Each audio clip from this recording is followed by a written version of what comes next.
1절에서 15절까지 말씀 보겠습니다. 함께 우리 일어서실 수 있는 분들 함께 일어나셔서 우리 말씀 보겠습니다.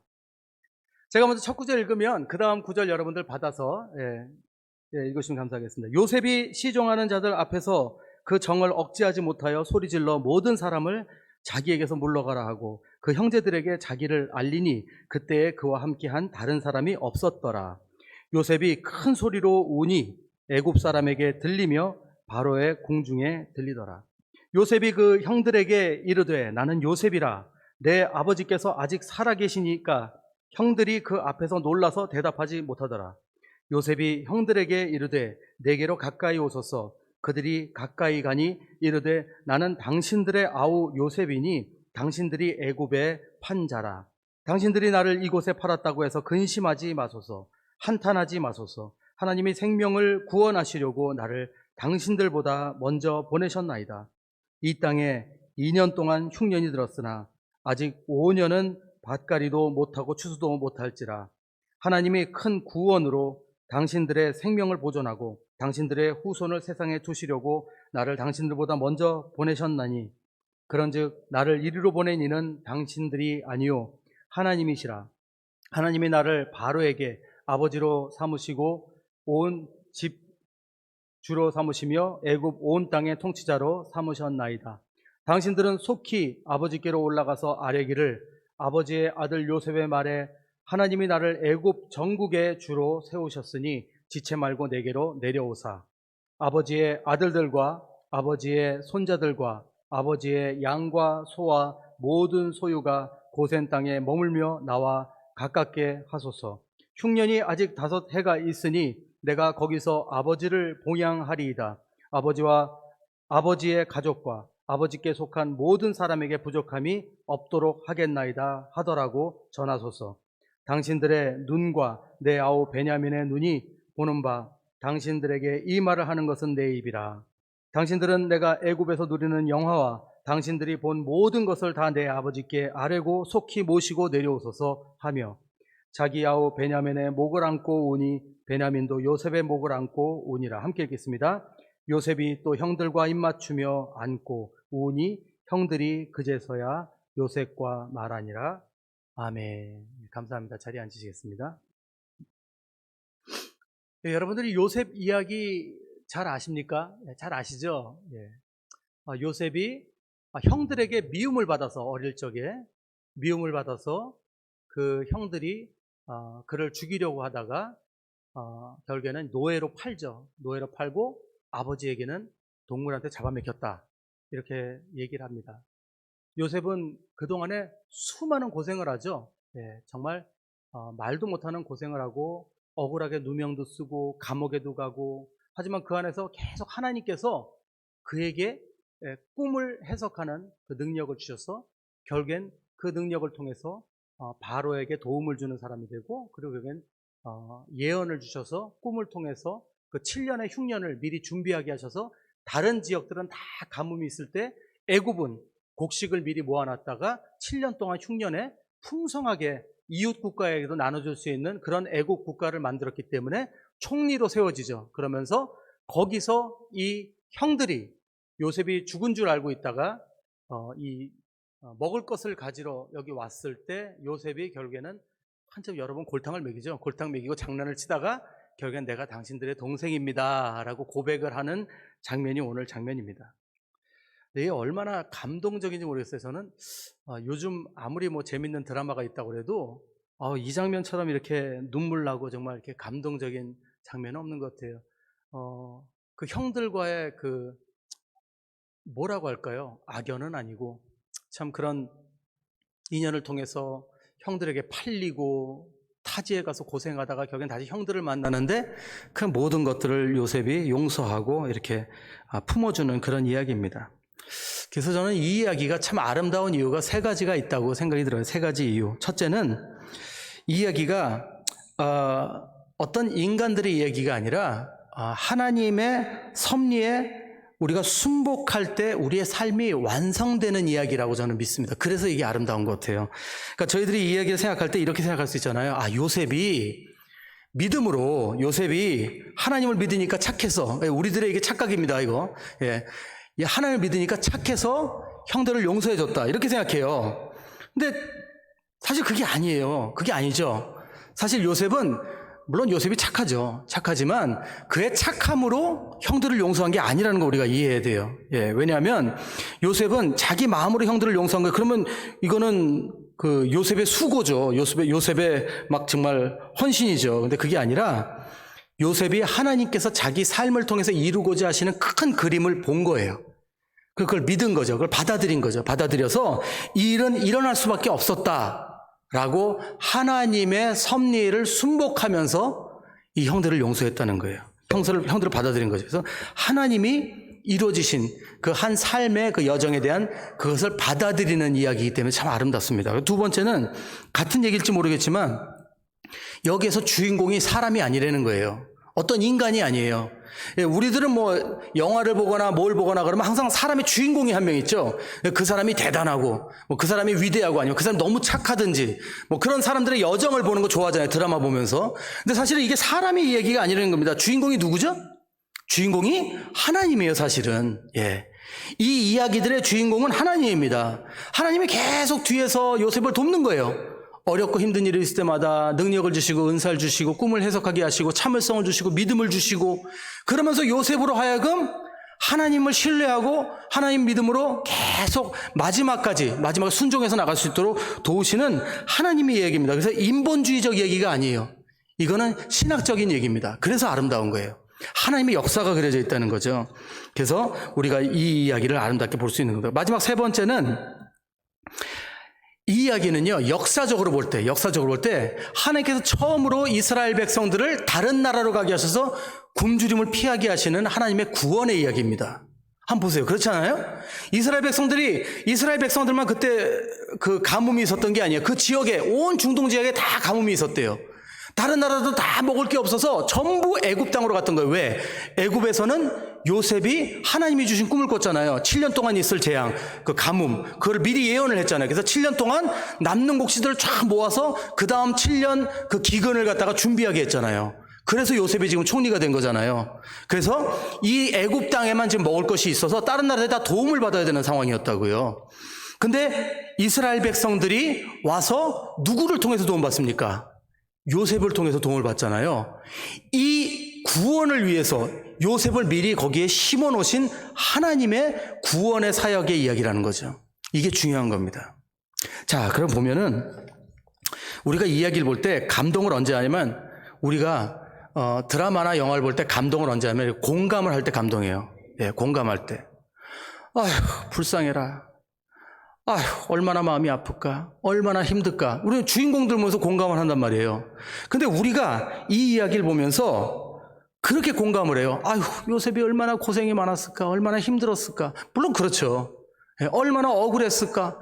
그리고 막 용서하니까 아이고 착하게 되라. 거기에 우리가 감동을 한단 말이에요. 그러면서 우리가 어떤 식으로 성경을 읽냐면 이걸 감동을 해서 아유 그래 나도 이렇게 살아야지 한단 말이에요. 근데 그렇게 사라집니까? 안 사라집니까? 예, 결과는 여러분들이 지금 보고 계시고 느끼고 계시고 예, 우리 그렇게 살고 싶어요. 살고 싶은데 우리가 그렇게 잘 안 돼요. 왠 줄 아세요? 이 이야기는 사람의 이야기가 아니에요. 이야기는 하나님께 순종한 그 결과 이야기예요. 마지막까지 하나님께 순종할 때. 제가 오늘 여러분에게 드리고 싶은 말씀은 딴 게 아니라 여러분 우리 삶의 비밀 우리가 하나님이 기뻐하시는 삶을 살 수 있는 비결은 무엇일까요? 하나님이 기뻐하시는 삶을 살 수 있는 비결은 하나님입니다.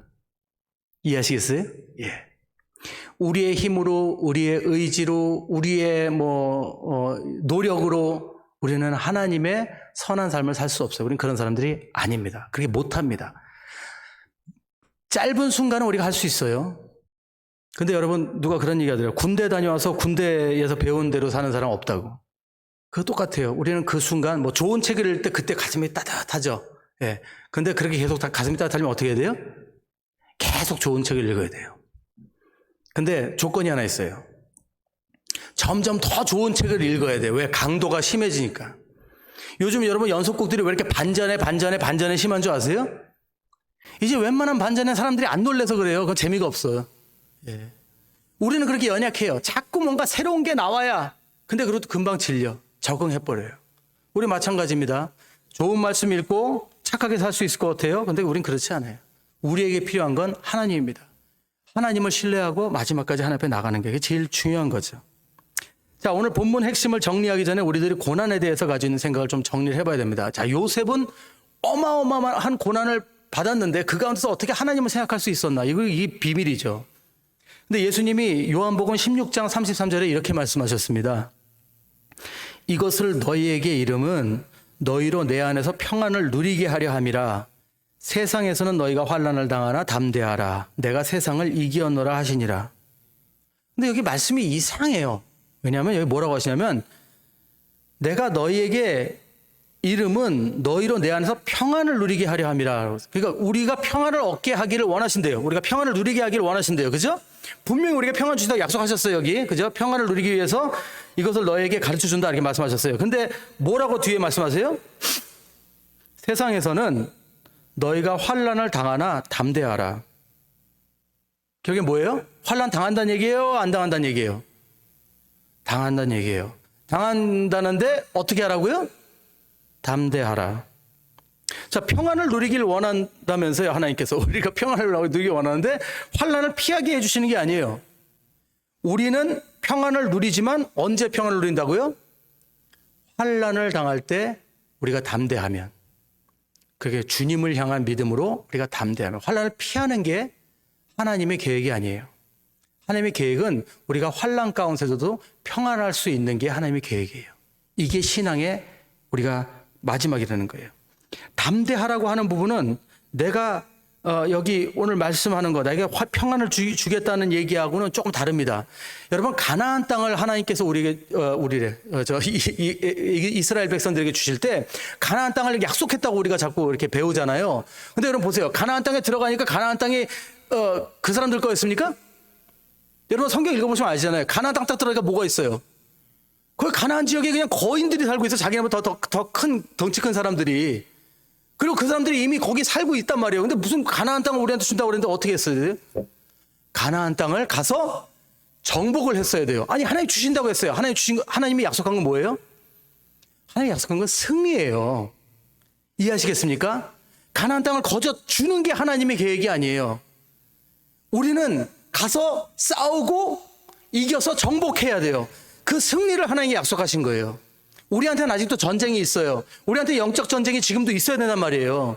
하나님은 우리를 요리조리 피해서 평안의 길로 가게 하시는 분이 아니라 우리는 다른 사람들과 똑같은 삶을 살아요. 대신 우리 마음속에는 뭐가 있다고요? 예수 그리스도를 모실 때 평안이 있다는 거예요. 그게 기적입니다. 그게 우리 삶의 기적이에요. 예. 우리가 이렇게 건강이 안 좋고 때로는 우리가 장사가 이렇게 안 되고 우리 자식이 속을 새겨도 그럼에도 주님이 계시기 때문에 괜찮아. 하나님이 길을 열어주실 거야. 왜냐하면 오늘도 나는 기도하니까. 오늘도 나는 주님 앞에 엎드리니까. 하나님이 내 삶의 주인이시니까. 이게 우리 안에 있는 평안이라는 겁니다. 이걸 얘기하는 거예요. 문제는 이 세상을 바라보는 관점이 바뀌어야 된다는 거예요. 요셉의 관점은 달랐어요. 요셉은 자기의 삶을 자기가 이끌어가는 게 아니라 하나님 거라고 생각을 분명하게 하고 있다는 것이죠. 여기에서 그에게 고난이 없었던 것이 아니라 그 고난 안에서 하나님을 신뢰하는 믿음으로 나갔다는 것입니다. 중요한 것은 고난이 있느냐 없느냐가 아니라 고난을 누구의 입장에서 바라보고 있느냐. 나는 지금 하나님의 자녀가 되어서 지금 내게 임하는 고난을 바라보고 있는가. 과연 나는 하나님 안에 속해 있는 사람으로서 지금 하나님이 주시는 이 모든 일들을 바라보고 있는가 하는 것입니다. 우리가 인간의 눈으로 요셉의 인생을 보면요. 저는 되게 비참해요. 네, 되게 비참해요. 야, 저렇게 가족한테 버림받고 그리고 마지막은 진짜 착하게 끝나네. 그냥 이러해요. 근데 여러분, 결국에 요셉은요, 자기가 뭐 원수를 갖고 이런 걸 생각한 게 아니라 결국 이 모든 것들이 하나님의 어루만지셨음을 다 순복한 거죠. 그래서 형들과 관계가 회복될 수 있었다는 거예요. 우리도 그래요. 여러분들 누군가에 대한 마음을 품고 있을 때 내가 마음에 그 누구에 대한 그 생각을 인간적인 관점에서 계속 바라보면요. 여러분 용서할 수가 없어요. 우리는. 용서할 수가 없어요. 저는 이제 20살 좀 되기 전부터 선교단에서 일을 했습니다. 그때는 제가 믿음이 있어서 한 게 아니라 제가 일렉 기타를 오래 쳤는데 14살 때부터 일렉 기타를 쳤는데 그때 80년대는 일렉 기타 치는 애들은 둘 중에 하나였어요. 양아치든지 아니면 교회에 오든지. 근데 그때 여기 80년대 여기 브라질 교회들에 제가 일렉 기타를 가져가잖아요. 여러분 일렉 기타 뭔지 아시죠? 예, 기타인데 그 전자 기타. 그걸 갖고 가면요. 정말 안 좋게 쳐다봤어요. 정말 안 좋게 쳐다봤어요. 어디서 저런 이상한 놈이 교회 와가지고 뭐 쿵짝쿵짝 소리 낸다고 그러고. 근데 그때 선교단이 젊은 애들을 선도하는 선교단이었는데 거기서 일렉 기타를 치기 때문에 제가 80년대 선교단을 먼저 들어가면서 이제 제가 섬기게 됐어요. 근데 솔직하게 말씀드려요. 그때 거기 그 선교단의 선교사님이 선교단을 이끄시던 선교단장님이 정말 안 좋은 분이었어요. 예, 좀 여자들도 이렇게 좀 많이 좋아하시고, 예, 형제들을 사랑했다는 얘기가 아니에요. 그냥 여자들을 많이 좋아하세요. 예, 좋아하시고 눈에 띄게 예, 그렇게 좋아하시고 그리고 뭐 돈 같은 것도 이렇게 정직하지 못하고 그런 일들이 많이 있었어요. 그러면서 우리 남자 형제들한테는 늘 일이에요. 남자 형제들은 맨날 그냥 노가다예요. 뭐 앰프 들고 올라갔다 내려갔다. 지금도 생각나요. 그 80년대 그 동양선교회 그 꼭대기까지 그냥 앰프들 막 6, 7개씩 들고 우리는 올라가고. 남자들은 그랬어요. 그동안에 우리 선교단장님은 여성분들을 모시고 맛있는 음식 드시고 오시고 막 그랬어요. 예. 그러니까 우리도 마음속에 그게 있는 거예요. 진짜 뭐 선교사님 왜 저러냐? 그때 그런 상처가 있었어요. 근데 나중에 이제 결국에는 그 선교단이 이제 깨지고 그러면서 이제 굉장히 그때 뭘 얻었냐면 처음에 너무 밉더라고요. 그 선교단 너무 밉고 막 너무 증오가 되고 그랬는데 나중에 그 선교사님을 통해서 제 인격이 얼마나 바뀌었는지 보겠어요. 그러니까 제가 사역할 때 그러니까 그 선교사를 통해서 정말 사역자는 이렇게 하면 안 되는구나 정말 많이 배웠어요. 사역자는 이거 말할 때 이렇게 하면 안 되는구나. 왜냐면 너무 많이 상처를 받아서 그 선교사님한테. 예, 상처를 너무 많이 받았어. 그러면서 제가 너무 많이 배운 거예요. 그래서 제가 얼마 전까지만 해도 계속 그 기도에서 주님 너무 감사합니다. 그럼 그지 같은 선교사를 만나게 해줘갖고 얼마나 지금 제가 잘못하면 안 되는 거를 얼마나 많이 배웠는지 몰라요. 그렇게 기도를 해요.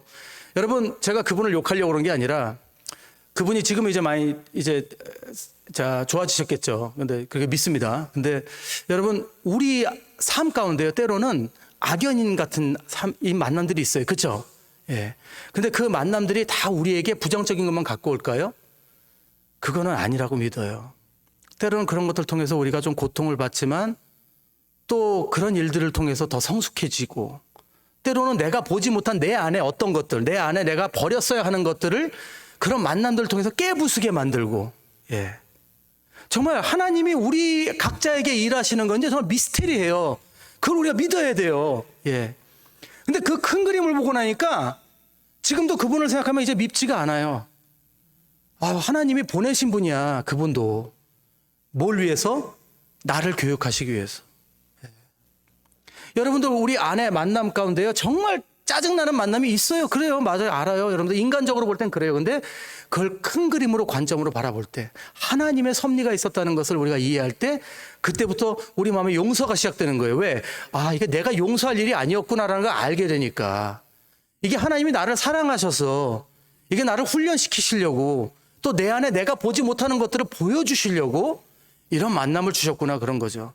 그리고 때로는 그런 사람들이 굉장히 가까이 있는 사람일 수도 있어요. 때로는 내 자녀일 수도 있어요. 자녀들이 어떤 때는요. 솔직한 얘기를 딱 할 때 가슴에 팍 찔려올 때가 있어요. 그렇지. 내가 이랬구나. 그런 깨달을 때가 있어요. 예.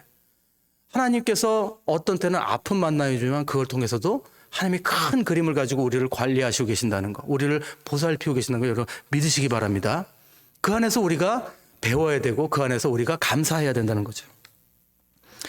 여러분 불교는요. 8가지 고통을 얘기합니다. 8가지. 저도 저 책에서 갖고 왔어요. 그래서 한자로 써 있는데 뭐 해석을 좀 해드리면 이렇게 돼요. 생고래요. 생고. 태어남이 고통이라는 거예요. 시작부터 무섭다. 태어난 게 고통이래. 생고. 자, 두 번째 노고. 늙어감이 고통이래요. 자, 야, 되게 부정적이네. 3. 병고.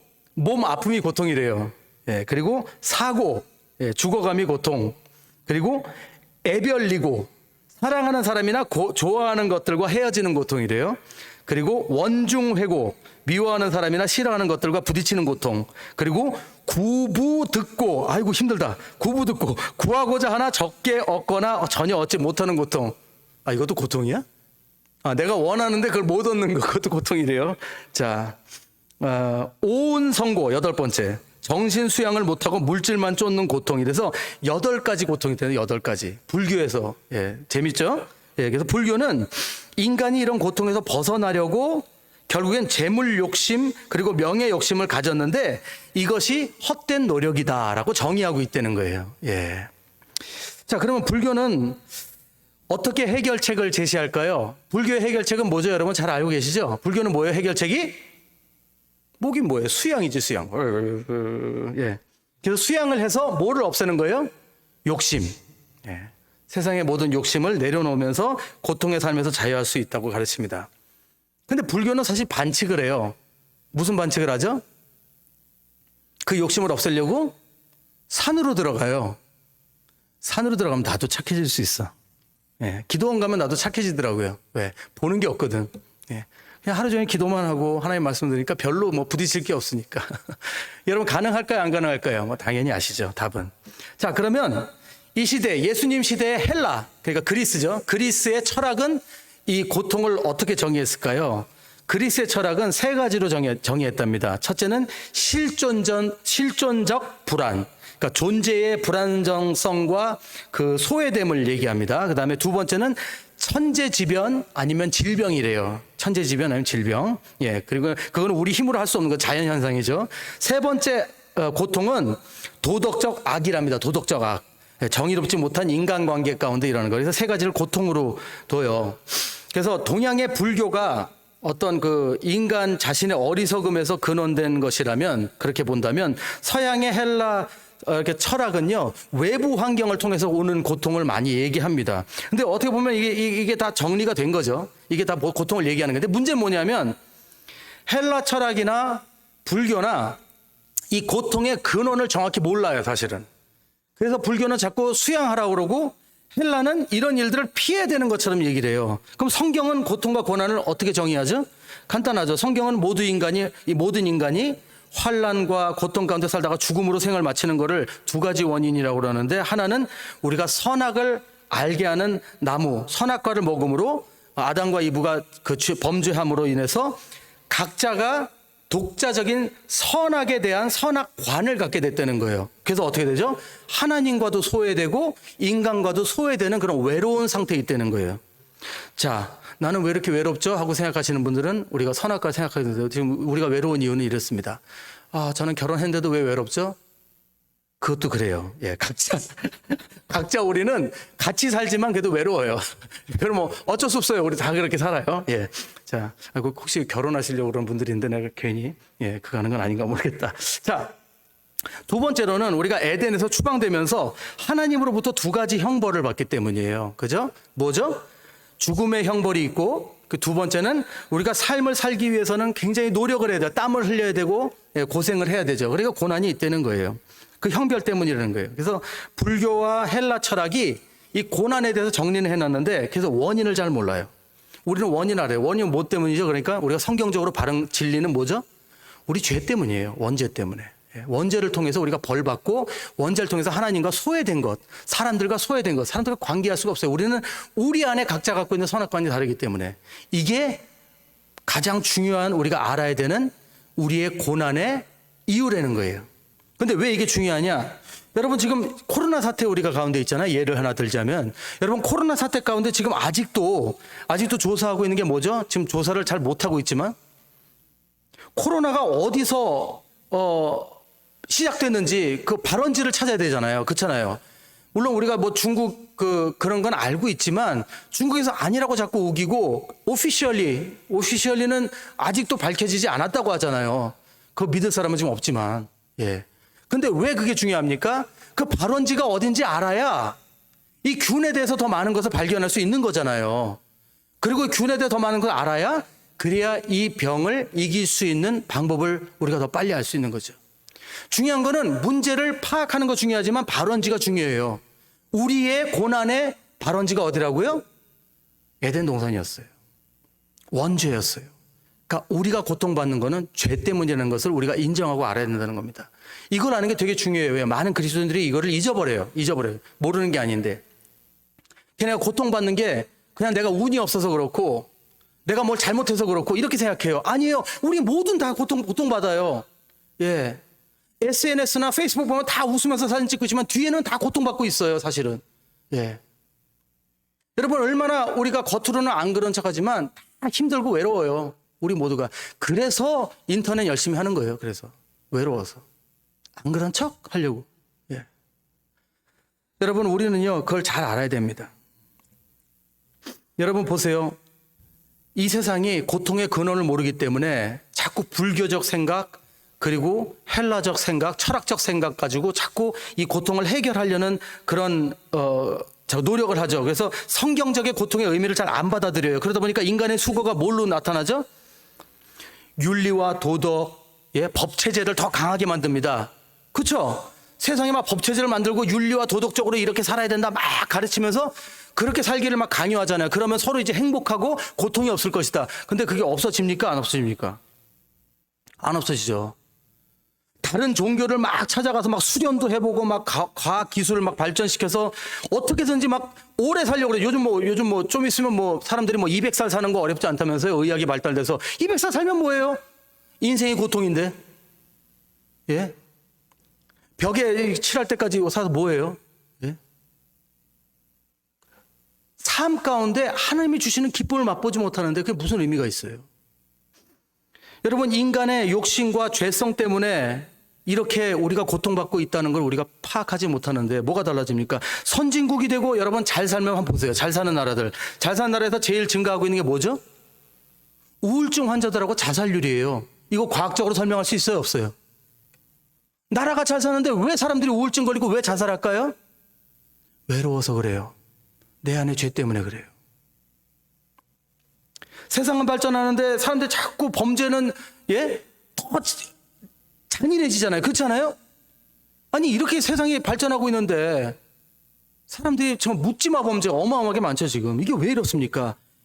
이 고통과 고난에 대한 해답을 자꾸 딴 데서 찾아서 그래요. 예? 이렇게 살면 돼. 이렇게 하면 돼. 아니요.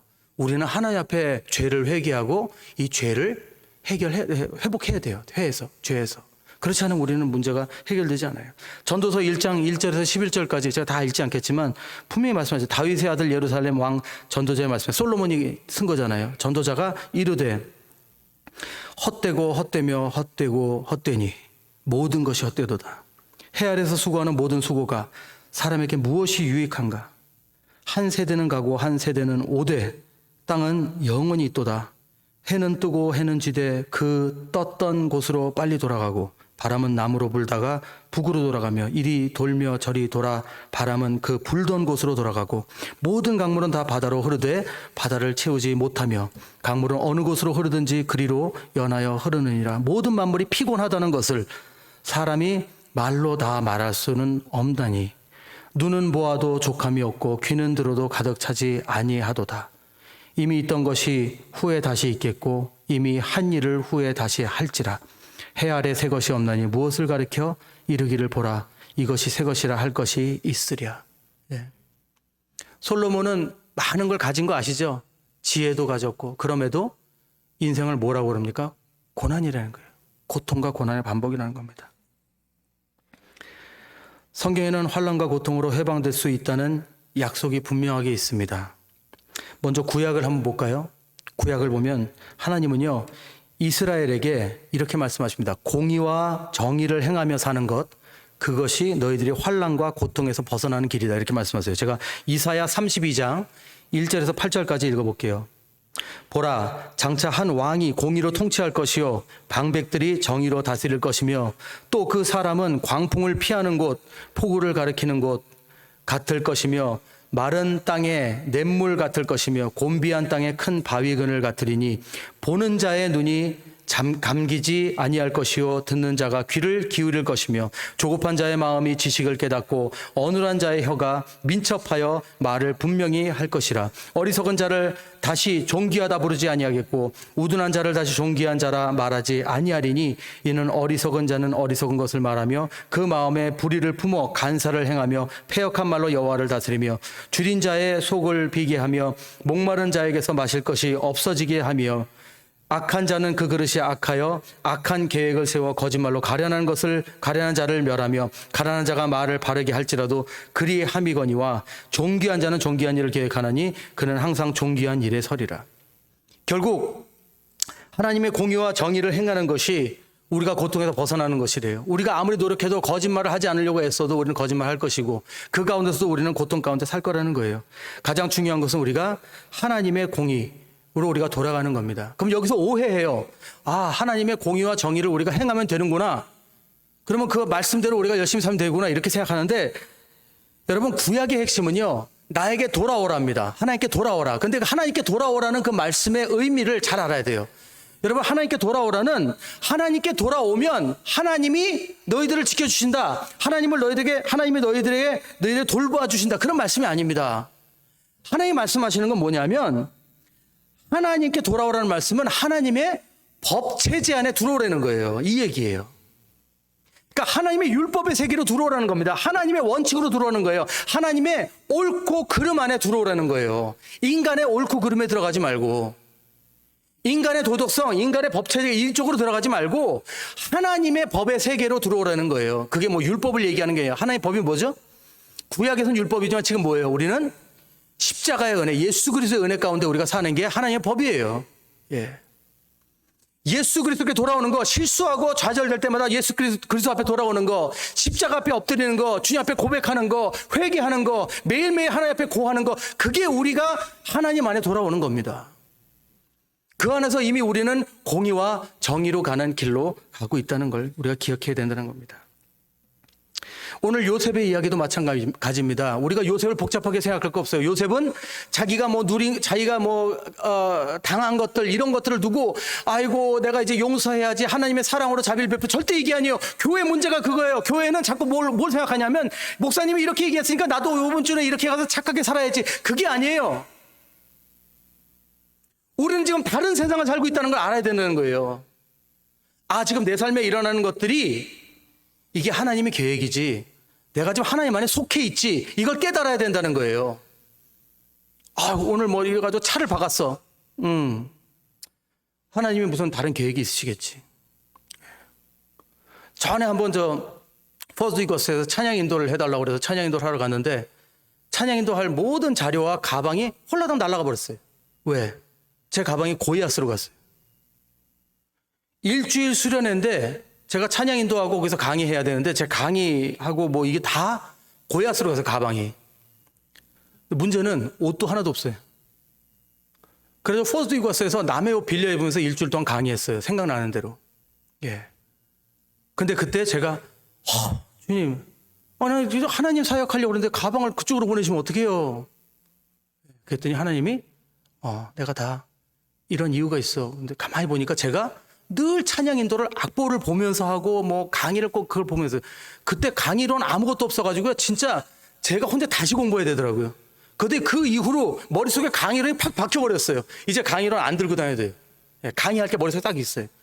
야, 하나님이 그 훈련을 그렇게 시키시대요. 일주일 동안 강의하게 하시면서 다시 성경만 가지고 강의를 준비해야 되니까. 근데 그게 저한테 굉장한 훈련이 됐습니다. 하나님은요, 우리에게 어떤 때는 작은 일들을 통해서 큰 걸 깨닫게 하시고 훈련하게 하신다는 것. 여러분, 우리는 받아들여야 되는데 그게 뭐예요? 하나님의 법체제 속에 들어가는 겁니다. 하나님의 세계로 들어와야 됩니다. 여러분, 웰컴. 하나님 세계로 오세요. 자꾸 세상에 사시지 마시고 우리가 하나님에 속해 있다는 거 인정하시는 거예요. 요셉처럼. 그래야 원망 없는 삶을 삽니다. 그래야 우리가 용서할 수 있는 삶을 살고 그래야 우리가 은혜 가운데 살 수 있다는 거예요. 믿으시기 바랍니다.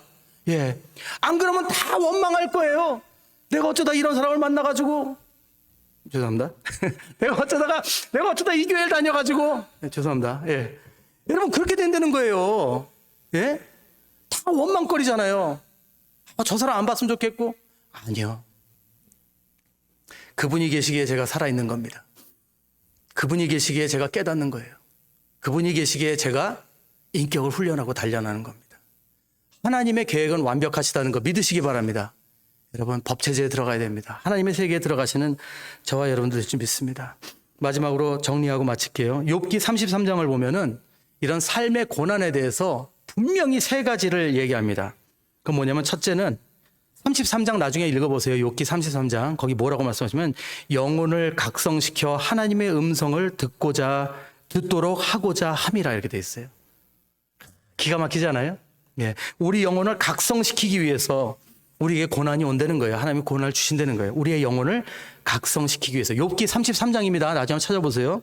14절에 이렇게 돼 있어요.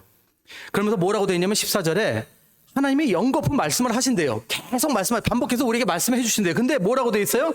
근데 사람이 그 하나님 말씀에 관심이 없대요. 이거 우리 얘기입니다. 그렇지 않아요? 하나님은 순간순간 우리에게 말씀해 주신다는 거예요. 이러면 안 된다고. 근데 우리가 관심이 없대요. 그러다 보니까 하나님이 고난을 통해서 우리 부르신다고 분명히 말씀하세요. 말씀에. 33장에 있는 말씀이에요. 그래서 우리의 영혼을 각성시킨다고 되어 있어요. 두 번째는 하나님이 고난을 통해서 더 큰 재앙을 피하게 해주신대요. 피하게. 그러면서 이렇게 사람이 교만해지면 하나님 없이도 뭔가 할 수 있다고 생각하잖아요. 그러면서 잘못된 길로 간다는 거예요.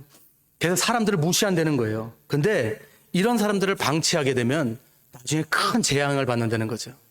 그래서 하나님이 때로는 잘 되고 있는데 재앙을 주신다는 거예요. 왜? 고난을 주신다는 거예요. 왜? 더 큰 재앙을 막기 위해서. 결국 하나님이 우리를 사랑하시기에 더 큰 재앙에서 피하게 해주시기 위해서 우리를 그렇게 하신다는 거예요. 33장 17절에 보면 이렇게 되어 있어요. 사람의 교만을 막으려 하심이라. 그리고 18절에 사람의 혼을 구덩이에 빠지지 않게 하려 하심이라 이렇게 되어 있어요. 참 재밌죠? 첫 번째는 우리 영혼을 각성하게 하기 위해서. 두 번째는 더 큰 재앙을 막기 위해서 고난을 주신다는 것 믿으시기 바랍니다. 저 공감할 수밖에 없는 게 여러분들 우리 그렇게 살잖아요. 우리 삶 가운데. 예. 자, 그리고 마지막 세 번째. 하나님이 고난을 통해서 우리에게 보게 하시는 것은 바로 부활의 소망이라는 거예요. 어쩌면 우리 삶은요, 희망이 더 보이지 않는 삶도 있어요. 그렇지 않습니까? 정말 불치의 병에 걸려서 더 이상 가망이 없는 분들도 있어요. 그럼 하나님 왜 안 살려주실까요? 중요한 건 우리 육신의 삶이 아니에요.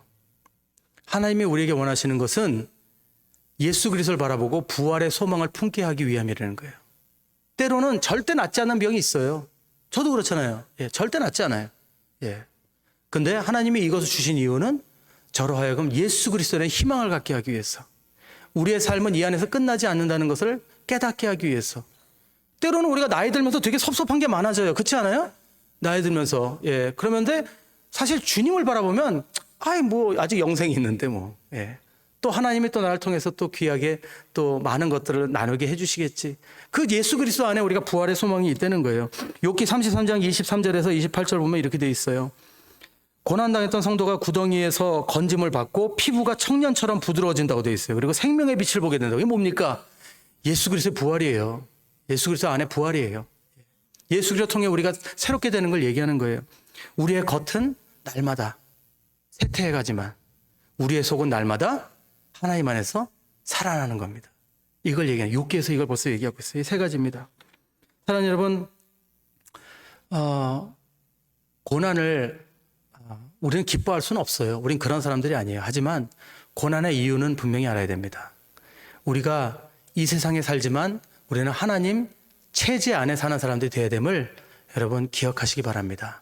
그래서 모든 것이 하나님의 섭리인 것을 인정하시고 두려워하지 마세요. 지난주에 말씀드렸죠? 두려워하지 마세요. 두려워하는 믿음에서 벗어나시기 바랍니다. 제가 젊을 때, 어릴 때죠. 젊을 때가 아니고. 지금도 젊어요. 네. 자, 어릴 때, 왜 아무도 인정을 안 하지? 자, 저 젊을 때, 코스타라는 집회를 많이 갔어요. 여러분, 코스타 집회 아세요? 이렇게 유학생들 하는 집회, 거기 많이 갔는데, 굉장히 좋아했습니다. 왜냐면 거기 가면은 강사님들이 굉장히 유명한 분들이 많이 와요. 한국에서도 그렇고 미국에서도 그렇고. 근데 그분들의 말씀이 굉장히 신선해요. 예, 브라질의 교회에서 듣던 그런 얘기가 아니고 유명한 분들이 막 오셔서 좋은 강의를 많이 들으니까 되게 좋아했어요. 도전도 많이 받았어요. 은혜도 많이 받았어요. 근데 어느 날부터 제가 조금 나이가 드니까 이런 강요와 설교들의 주제가 전부 한 가지더라고요. 어떻게 보면 아닌 것 같은데 사실은 성공주의예요, 성공주의. 그 강사님이 대부분 이제 훌륭한 분들인데 오셔서 계속 강의하는 게 뭐냐면, 여러분 그래서 이렇게 하면 하나님이 승리 주십니다. 이거예요. 결국에 승리 받으라는 거예요. 승리 받으라는 거예요. 근데 세그레도가 어디 있어요? 비밀이 어디 있어요? 이렇게 하면, 나처럼 열심히 살면, 나처럼 열심히 공부하면, 나처럼 도전에 그거 하면, 뭐 좌절하지 않으면, 계속 이 얘기만 해요. 결국엔 브라질 우리 형제 청년들이요, 거기 끝나고 나서요, 딱 한 달 동안은 으쌰으쌰 하다가 그 다음에 다 제대로 돌아요. 왜? 우리 현실은 아니거든요. 우리 내가 으쌰으쌰 한다고 하면 바뀌는 게 없어요. 여기 브라질은 달라요. 그러니까 그때부터 코스타의 그 모든 강의들이 별로 의미가 없어지는 거예요. 여러분, 제가 알아야 되는 게 있어요. 제가 코스타를 다 비판하는 게 아니에요. 하지만 우리 인생은 우리의 노력으로 만들어지는 게 아닙니다. 우리의 인생은 하나님의 섭리로 우리가 순복하며 완성하는 겁니다. 요셉이 총리 된 게 자기가 된 게 아니에요. 하나님의 섭리에 순종했기 때문이에요. 혹시라도 그 중간에 삐끗 잘못 나가봐요. 요셉이 그런 인생으로 살 수 있었을까? 하나님이 가라고 하시는 그 애굽의 총리로서 이스라엘을 구원할 수 있었을까? 한번 생각해 보세요. 못해요. 그게 더 중요한 일이에요. 총리 되고 안 되는 건 아무것도 아니에요. 이스라엘이 다 굶어 죽게 생겼어요, 그때. 그렇잖아요. 여러분은 어떻게 하겠어요? 하나님이 때로는 우리에게 시련 주시고 고난 주시지만, 그거를 나의 의지로, 나의 믿음으로 이겨나가야지. 이건 바보예요. 절대 그렇게 못합니다. 우리는 무조건 주님 앞에 엎드리는 사람이 됩시다. 우리는 하나님 안에 있다는 걸 인정하고, 하나님의 세상 가운데 우리가 있다는 걸, 하나님 안에 속해 있다는 걸 인정하고 날마다 주님 앞에 엎드리시는, 그래요, 주님의 완성시키시는 여러분들의 삶을 꼭 경험하시는 저와 여러분 될 줄 믿습니다. 기도드리겠습니다. 사랑하는 아버지, 감사합니다. 아버지, 저희들을 참 늘 두려움 가운데 삽니다. 아버지, 연약함을 용서하여 주시옵소서. 하지만 그 가운데 주님을 다시 바라봅니다. 주님, 저희들 늘 언제나 주님 안에 있다는 것을 기억하게 하여 주시옵소서. 주님의 책 가운데 들어가게 하여 주시옵소서. 주님의 말씀 가운데 들어가게 하여 주시옵소서. 감사드리고 모든 말씀 주 예수 귀하신 이름으로 기도드립니다. 아멘. 함께 우리 복음성가 우리 약할 때 강함 대신에 함께 우리 일어서셔서 찬양 드리시고 우리 축도하고 마치겠습니다.